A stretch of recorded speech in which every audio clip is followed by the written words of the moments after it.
¿Qué tal? ¿Cómo están? Bienvenidos a Agenda Económica. Gracias por acompañarnos a esta hora, día viernes, y estamos cerrando la semana con las informaciones más importantes para comenzar este último día. Segundos nos separan de las 8 de la mañana y comenzamos con estos 30 minutos de informaciones, como siempre, con nuestro resumen de noticias, un adelanto de lo que veremos en esta edición. Partimos de inmediato revisando los detalles y comenzamos analizando noticias del ámbito político, porque la comisión mixta entre diputados y senadores en el Congreso ha despachado ya el proyecto de ley de presupuesto para el año 2022. Claro que con algunos temas que quedaron pendientes, algunos ítems de este presupuesto, entre ellos, por ejemplo, educación, vivienda y urbanismo, la partida de desarrollo social, quedaron pendientes y tendrán que ser analizados por las respectivas salas, ya que fueron rechazadas estas partidas en específico, cada uno con argumentos y razones bien puntuales que ya estaremos revisando en unos minutos. Lo concreto es que hay una discusión abierta respecto fundamentalmente a los apoyos que se están entregando en distintas áreas en las que hay déficit. Hay reparos también respecto a los efectos que ha generado la pandemia en algunos sectores, por ejemplo, en el acceso a créditos para las pymes, y por otra parte también en la reparación a aquellas víctimas de violaciones a los derechos humanos en el contexto del estallido social, un tema que también ha sido analizado en esta ley de presupuesto 2022. Ya les contaremos más detalles en unos minutos acá en Agenda Económica. Por otra parte, un informe que se reporta trimestralmente de la Universidad San Sebastián en conjunto con Equifax muestra que la morosidad en Chile ha ido cayendo y con fuerza. Quinta caída consecutiva la que muestra este reporte, que analiza los niveles de morosidad en Chile, los niveles de deuda también asociados, y ratifica de alguna manera lo que ya el Banco Central había mostrado, que efectivamente la mayor liquidez, ya sea por los retiros o bien por los apoyos que ha entregado el Estado, han permitido que las familias chilenas vayan bajando su morosidad. De hecho, en este informe hubo una caída de 7,9% respecto al reporte anterior. Son cerca de 4 millones de personas las que están morosas. Los niveles promedio de deuda también han ido bajando. Buenas noticias que vamos a revisar en una nota que hemos preparado aquí en Agenda Económica.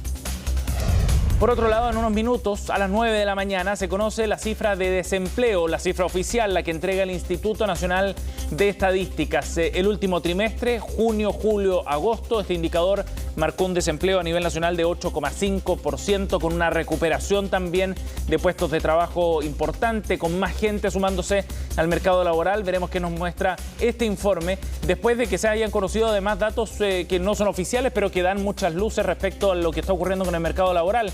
El Centro de Microdatos de la Universidad de Chile, por ejemplo, esta semana nos contaba respecto a la evolución en el Gran Santiago en esta materia y cómo se había visto una caída de las cifras de desempleo, pero por otra parte también mucha gente que no está entrando al mercado laboral, dado las ayudas que se están entregando desde el Estado. Y por otra parte, la encuesta de la UC, que previamente había mostrado también un estancamiento en la recuperación de puestos de trabajo. ¿Qué trae el INE el día de hoy? Ya estaremos atentos con esa información que se conoce a las 9 de la mañana.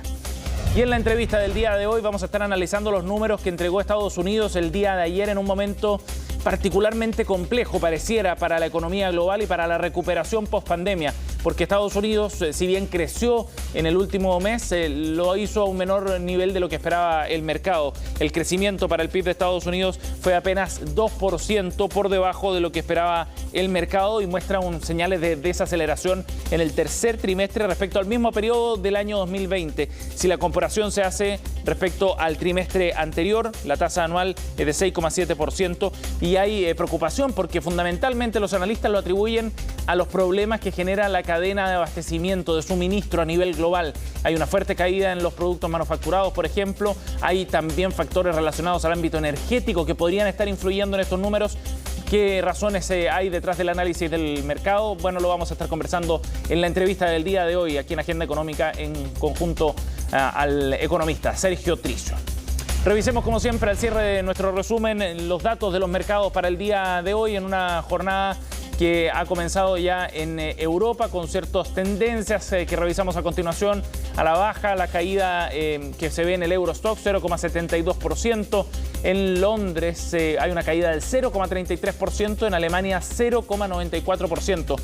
Datos de inflación que se han conocido en las últimas horas, ayer en España, en Alemania también, muestran niveles de inflación que no se han visto en más de 10 años en algunas regiones, y eso podría estar influyendo también en las expectativas del mercado. Por otra parte, España hoy día mostró niveles de crecimiento en torno al 2% en la temporada de verano para el hemisferio norte, y esos números estuvieron nuevamente por debajo de lo que esperaba el mercado. El Nikkei más temprano cerró con una ganancia de 0,25% en el mercado asiático. Son algunos de los números más relevantes para comenzar el día en materia de mercados bursátiles. ¿Qué fue lo que ocurrió con el IPSA ayer?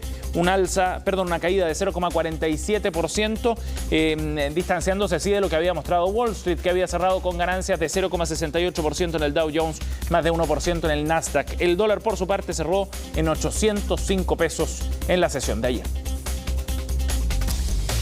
Bien, partimos revisando entonces detalles de la discusión del presupuesto 2022. Es uno de los presupuestos probablemente más complejos que se han discutido en nuestro país en el último tiempo. Claro, porque el año 2022 debería ser, así lo ha planteado el gobierno, un año de consolidación de ciertos niveles de déficit que se han visto en nuestro país en los últimos casi 10 años.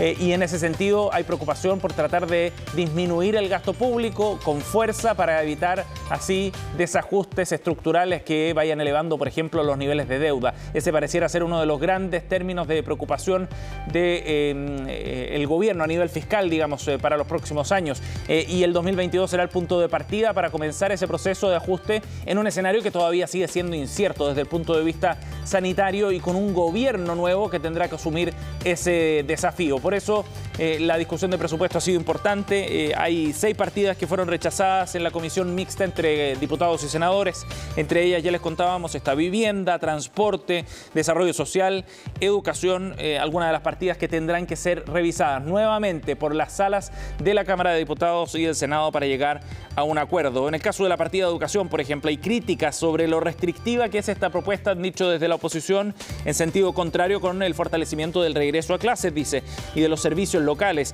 Por el lado del Ministerio de Vivienda se reconocieron ciertos avances y algunos acuerdos, pero desde la oposición nuevamente se hizo presente la gran cantidad de tomas y la precariedad en la habitabilidad de estas viviendas como puntos a resolver. Y por último, en economía hubo reparos respecto a los créditos a las pymes y a las asignaciones de refinanciamiento. Hay un tema central también asociado a la reparación para las víctimas de las movilizaciones para buscar una pensión de gracia para esas personas que fueron víctimas de violaciones a los derechos humanos desde el 18 de octubre en adelante. Hay un amplio debate sobre la necesidad de avanzar en esta ley integral de reparación, otro tema que queda pendiente. Escuchemos a la presidenta del Senado, Jimena Rincón, encabeza esta comisión mixta. ¿Cuál fue su análisis tras la sesión de ayer? Hemos ido despachando partidas, algunas se han aprobado, otras derechamente se han rechazado producto de la falta de apertura del gobierno a acoger temas que para nosotros son fundamentales. La reactivación con dignidad supone que tengamos recursos para trabajo, para telecomunicaciones, para salud, y esas cosas han quedado pendientes porque el Ejecutivo no ha querido recoger las indicaciones que nosotros hemos puesto encima de la mesa. 8,7. Vamos a ir a otro tema para analizar el balance que se ha hecho a través de un estudio a nivel nacional sobre los niveles de morosidad en Chile. Quinta caída consecutiva la que muestra este reporte, en un aspecto que ya ha recogido el Banco Central en sus respectivos IPOM, donde se muestra efectivamente niveles de morosidad más bajos, niveles de endeudamiento también asociados fundamentalmente que hay mayor liquidez en los retiros, digo, del 10%, y también con las ayudas estatales. De hecho, en este reporte, en el que conocimos el día de ayer, hubo una caída de 7,9% en el número de morosos. En la siguiente nota vemos más detalles. Pude pagarme la deuda que tenía gracias al 10% que saqué para poder vivir tranquilo, o si no uno vive a salto. El 10%. Ya, ¿eso te ayuda? Eso me ayudó muchísimo, de poder cancelar deudas atrasadas que se fueron acumulando, y fue como un salvavidas en el momento. Como ellos, han sido cientos las personas que han logrado pagar sus deudas durante los últimos meses.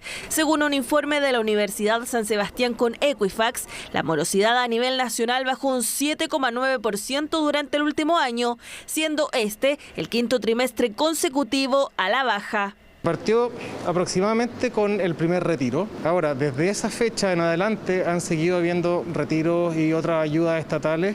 Por lo tanto, creemos que la inyección de liquidez en el sistema ha favorecido la disminución del número total de morosos. Si bien el porcentaje ha disminuido considerablemente, aún se registran más de 4 millones de personas que mantienen deudas en el país. Al mirarlo por sectores, se evidencia que el mayor porcentaje de mora se mantiene en el retail, doblando incluso a la asociada a la banca. Todavía existe un segmento de empresas del retail que no tiene acceso a información llamada positiva, que es lo que permite ver cuál es el nivel de endeudamiento de una persona. Es un mercado que cuenta con menos restricciones de acceso en comparación a la banca, lo que puede ser la opción de entrada para muchas familias. En cuanto a la edad de los deudores, el mayor porcentaje se concentra en el grupo de entre los 30 y los 44 años, pero hay un 6% de los mayores de 70 años que también registra deudas. Hemos mencionado como posibles razones o hipótesis que las personas de mayor edad durante el periodo de la pandemia, que muchos perdieron su empleo, pueden que estén teniendo mayores dificultades en conseguir empleos nuevos. Si bien el número de deudores bajó a niveles comparables con el 2016, se advirtió que aún no se puede hablar de una tendencia a los próximos meses. Habla bien de que los chilenos y chilenas cuando tienen los recursos pagan sus deudas. Sin embargo, a mí lo que no me preocupa no es este año, me preocupa el futuro. Por eso es importante mantener los equilibrios macroeconómicos, porque finalmente, manteniendo los equilibrios, se va directamente al bolsillo de las personas.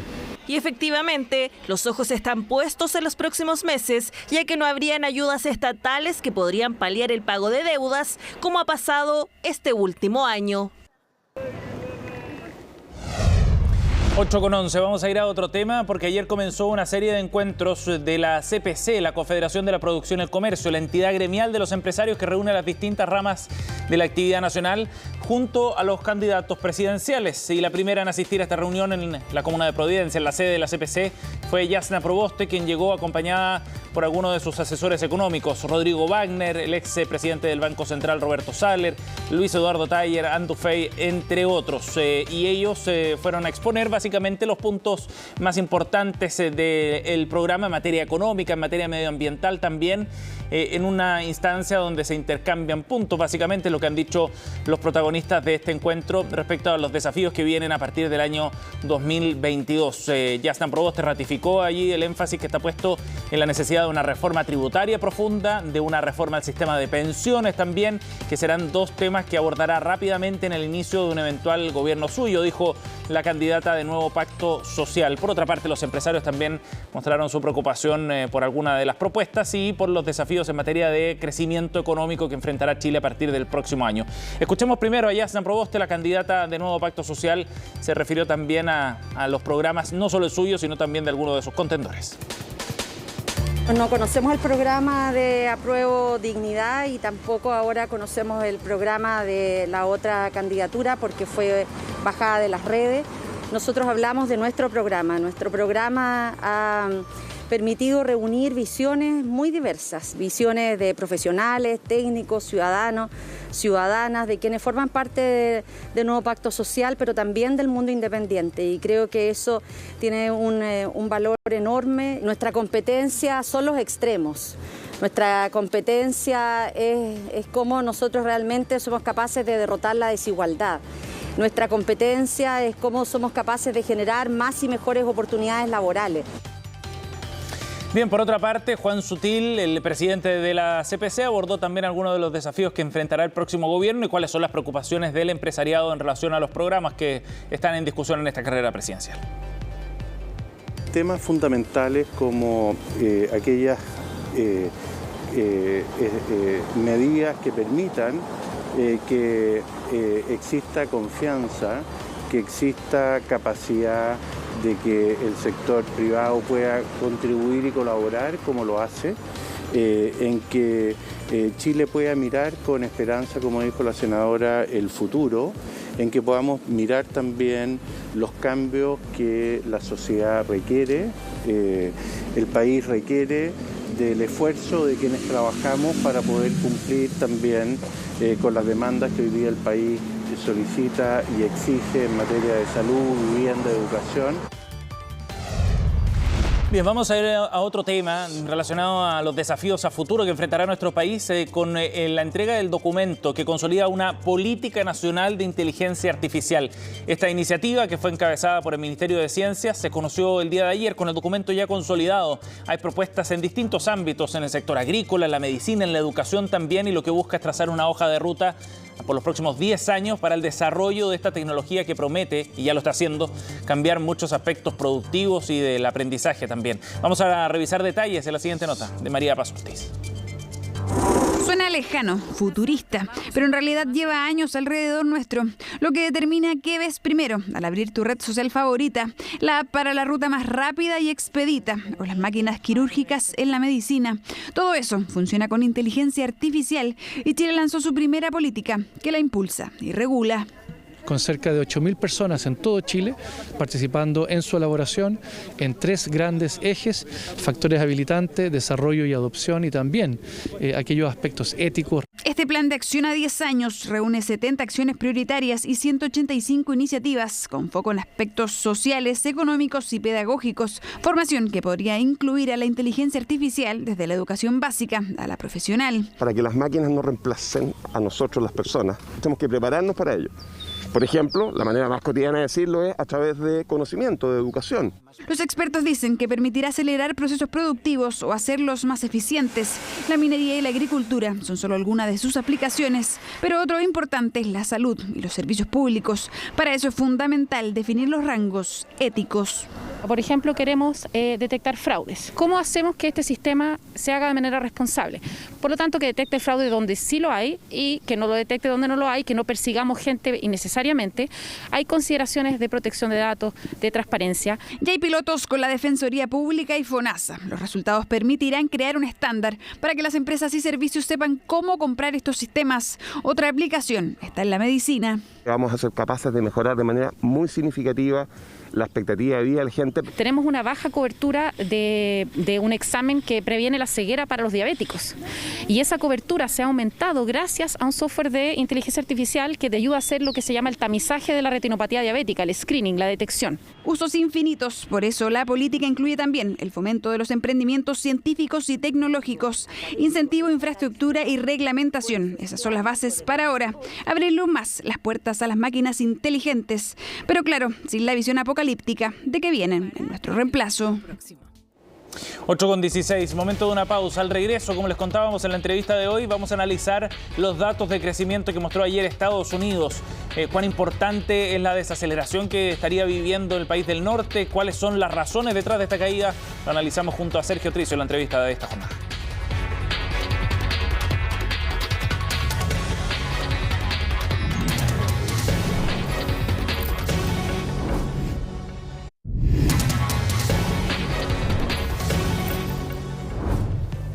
Bien, 8:20, estamos de vuelta aquí en Agenda Económica. El día de ayer conocimos detalles del crecimiento de Estados Unidos, cuál es la marcha de la principal economía a nivel mundial, y era un dato bien esperado porque de alguna manera podía dar señales respecto a los niveles de consolidación del proceso de recuperación económica después de la pandemia. El dato fue menor a lo que esperaba el mercado. Vamos a analizar estas cifras y también el contexto de recuperación a nivel global. Estamos junto a Sergio Tricio, gerente general de Rubix. Gracias por conversar con nosotros, Sergio, muy amable.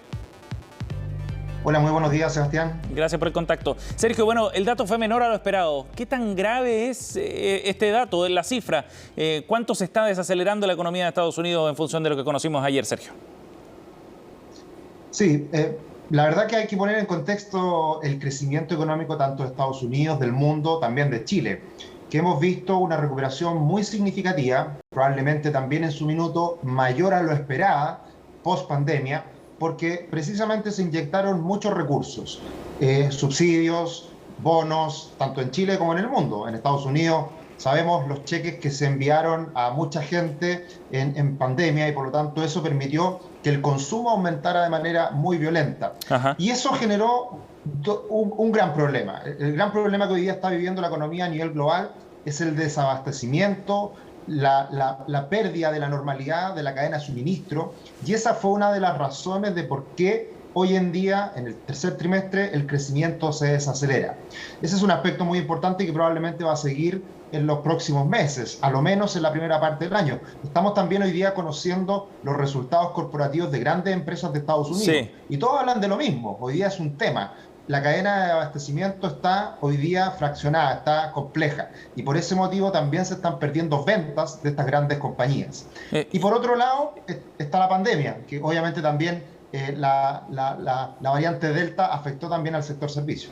Ajá. Sí, Sergio, ¿de qué manera golpea a Estados Unidos esos problemas de abastecimiento? Si pudiera ser más específico en ese punto, pensando en el rol que tiene Estados Unidos, que es distinto, por ejemplo, al rol de China también dentro de la economía global. Sí, principalmente donde se ha visto el mayor efecto en desabastecimiento y por lo tanto también ha tenido un impacto en precios, es en todo lo relacionado a automóviles. Por lo tanto, todo lo que son los repuestos, se ha visto un deterioro en el consumo precisamente de esos bienes. Y eso ha generado un menor crecimiento por esa parte. Sergio, y este dato entonces de desaceleración, uno podría extrapolarlo, dadas las razones que tiene, uno podría extrapolarlo luego a lo que venga en los próximos trimestres. ¿Esto frena las expectativas de la velocidad de recuperación de Estados Unidos? Hoy en día se está hablando mucho ya de la estanflación en el mundo, y obviamente siempre es muy importante lo que haga Estados Unidos. Por lo tanto, hoy día estamos conviviendo con una mayor inflación y además con una desaceleración en el crecimiento.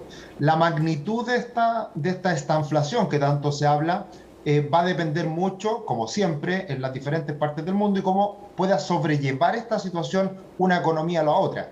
Y ahí va a tener un rol muy importante los bancos centrales, tanto de Estados Unidos como de Europa, de poder convivir con esta mayor inflación y también con esta desaceleración que estamos viviendo. Esto es una encrucijada, porque por un lado tengo alta inflación, tengo que tratar de contenerla, Banco Central, por lo tanto subir las tasas, pero si subo las tasas puedo frenar mucho el crecimiento. Entonces, con esa gran preocupación están conviviendo hoy día los bancos centrales y por ese motivo es que hay temores de que esta desaceleración se mantenga. Claro. Va a estar todavía presente este desabastecimiento y por lo tanto esta desaceleración se puede mantener en el corto plazo.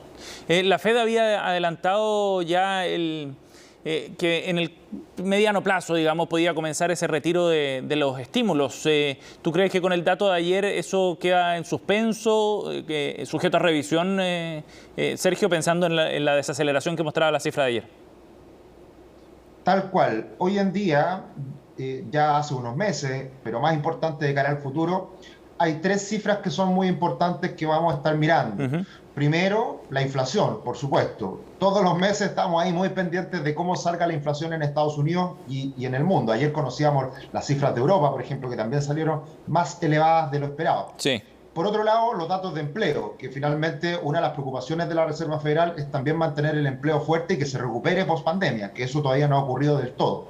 Y finalmente, estas cifras de crecimiento, consumo, confianza y varios aspectos que inciden en el crecimiento también son muy relevantes. Pero las dos primeras yo diría que son las más relevantes y en función de eso, la Reserva Federal de Estados Unidos va a ir retirando los estímulos. Por un lado, la disminución en las compras de renta fija, en este caso, eso es muy probable que ocurra en las próximas semanas. No así cuando va a subir las tasas, que eso se esperaba hacia el 2023. Luego fue a fines del 2022, ya estamos más o menos en mediados del 2022 que podría comenzar a subir las tasas de la Reserva Federal. Sí, y aquí hay un componente político también dentro de este análisis, ¿no? Porque Joe Biden está luchando para tratar de sacar adelante su plan económico que busca precisamente reimpulsar la actividad en Estados Unidos, pero con parámetros nuevos.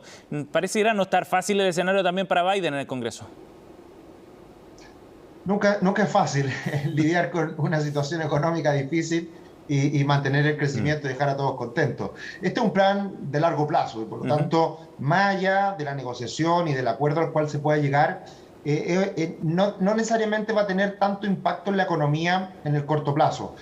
Hay que entender que se lanzaron estímulos gigantescos con la pandemia y por lo tanto va a ser muy difícil que se mantengan estímulos de ese estilo. Por lo tanto, todo el plan económico que se está planificando es a largo plazo y por lo tanto el efecto económico más bien debería ser menor. La clave acá va a estar en la cadena de suministro, va a estar en la inflación que tanto más pueda subir o controlarse y en lo que haga la Reserva Federal. Creo que eso va a ser muy importante, siempre muy importante también el impacto que tienen los mercados y por lo tanto también en el consumidor norteamericano. Sergio, lo último, ¿cómo insertamos dentro de todo este escenario los problemas energéticos a nivel global? Se habla de una crisis energética, efectivamente el precio del petróleo ha ido subiendo, hay algunos que lo sitúan por sobre los $100 para el próximo año. ¿Hay un riesgo ahí? Sin duda, hay una correlación muy directa entre el aumento de los precios de la energía y la inflación. Y por lo tanto, gran parte del incremento en los precios en el último tiempo es por el aumento de los precios de la energía. Lo hemos visto en Europa, hay bastante preocupación allá, también en Estados Unidos, y esto va a jugar un rol muy importante en los próximos meses. Hay que tener en cuenta que en algún momento el petróleo cayó a niveles mínimos históricos. Claro. De hecho, se llegó a transar en negativo. Fue algo muy raro en la pandemia. Y rápidamente, en poco más de un año, esto cambia de una manera radical y empezamos a ver el petróleo como un factor relevante a considerar. Y ahí también juega un rol importante las energías alternativas y todo el desarrollo que se ha ido haciendo en el último tiempo en eficiencia. Entonces, vamos a ver hasta qué punto llega. Hoy día está todo el mundo pensando en que el petróleo va a poder seguir subiendo por esta recuperación, pero bueno, yo esperaría que esto se tienda a controlar también cuando se empiezan a ver señales más concretas de esta desaceleración económica de cara al próximo año. Sergio, gracias por conversar con nosotros. Que tengas un buen día. Igual, Sebastián, que estés muy bien. Chao. Chao, chao. 8:28. Estamos cerrando esta edición de Agenda Económica. Antes de eso, les recordamos que en unos minutos, a las 9 de la mañana, se conoce el dato del desempleo en nuestro país. El INE entrega las cifras correspondientes al trimestre julio, agosto, septiembre. ¿Qué ha ocurrido con el mercado laboral? ¿Cómo se ha movido sobre todo la participación del trabajo? ¿Están volviendo más personas al mercado? Es parte de lo que analizaremos a partir de las 9 con el reporte que entregue el INE sobre el desempleo en Chile. Nos vamos, gracias por acompañarnos. Ya vienen las noticias internacionales en Conexión Global acá en CNN Chile. Que tengan un buen día.